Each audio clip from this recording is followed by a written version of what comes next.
Hey guys! If you haven't already seen my last video, please go check it out to gain some background for this video. Now that we've discussed the basis, let me tell you about how Flo and I grew together. A year after the story I told yesterday brings us to my sophomore year around the same exact time, my sophomore year Zheng. So with my expanding knowledge in the flow arts, I decided to try out as a director of flow. A director's job is to choreograph the set and teach it to the crew while also coordinating with the producers and other crews to help with the grand theatrical production. Our flow crew only consisted of sophomores and new sophomores at that. They had never done flow before. Directing for the first time, along with being around a big group of new people, along with many other external factors, I hit a dark time.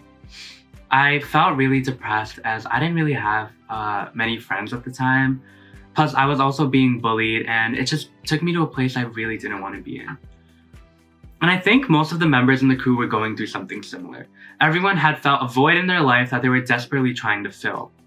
And through that, we managed to fill each other's voids.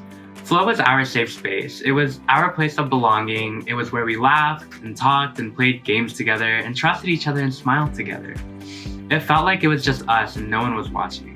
And that's what taught me the importance of team bonding, that it is as strong as practicing choreo every day.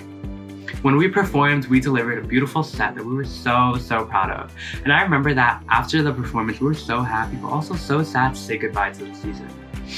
I went into directing, expecting to just make choreo and teach it and then perform it.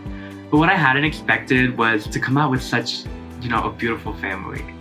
And so after the season, we planned many events where we just hang out and eat and, flow together.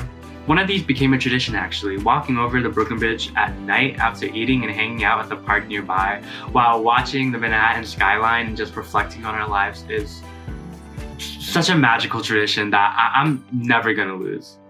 During one of these hangouts though, we realized that, hey, we don't have a single freshman in the club and we're divided, we don't really get along with the upperclassmen. So how will our legacy, live on, and will we be alone next year? Recruiting more members for our club stayed in the back of our minds. Together, we thought of different ideas to, flow more, bring more awareness to what we do. Then at the end of our sophomore year came the elections to determine the club board of the following year. Having not gotten along with the upperclassmen, we were kind of afraid that we wouldn't be represented. Our voices wouldn't be represented, they wouldn't be heard. And although I thought directing would be the capacity of my leading interest, I still decided to run for vice president. Mostly because I wanted to make a change and bring more exposure to the beauty of the flow arts in our school, along with creating a welcoming environment that I hadn't met when I joined. To my surprise, my sophomore crew voted for me and I made it onto the board. I remember how happy and excited I was. I ran around the building telling all my close friends. And from then on, I teamed up with my friends Haley, Joanna, Maggie, along with my seniors, my class of 2020, to start improving the club. We started to have more and more events and practices and became more known in the dance community. For a show or for a school where hip hop would usually get all the cheer and the hype, we share a spotlight with them.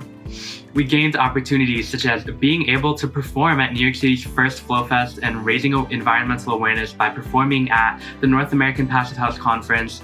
But most importantly, our small little family grew into a family of over 100 members. Sharing our experiences and newly made traditions with our underclassmen created for the best memories we've ever had. I grew with Flow and it's provided me with so much strength and love and resilience. I can never thank Flow enough. I love my flowers so much, and this quarantine hurt so much due to the fact that, I won't be able to be with them for my last month's STI. I want to take this moment to thank my flowers for blessing my life and by being a part of it and, making me into a better person. I want to thank my current Flow board for helping me lead this wonderful club. And I want to thank those who believed in me, because without them, I could have never gone from reject to a president of this beautiful club.